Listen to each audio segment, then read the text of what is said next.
Kaesang Pangarep disebut Felicia Tisu sempat mengajaknya menikah sebelum akhirnya memblokir semua akun sosial media sosialnya. Felicia Tisu menjelaskan permasalahan hubungannya dengan Kaesang bukanlah hal sepele karena menyangkut dua keluarga. "Saya terpukul dan tidak bisa berkata apapun," kata dia.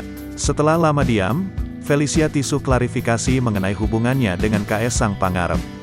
Hal itu terlihat dalam kanal YouTube Felicia Tisu pada Rabu, tanggal 26 Mei tahun 2021. Dalam video yang berdurasi 9 menit itu, Felicia Tisu menceritakan perjalanan berakhirnya hubungannya dengan Kaesang Pangarep. Dalam video tersebut, Felicia Tisu menceritakan bagaimana ia dicampakkan begitu saja oleh putra dari Presiden Indonesia, Kaesang Pangarep.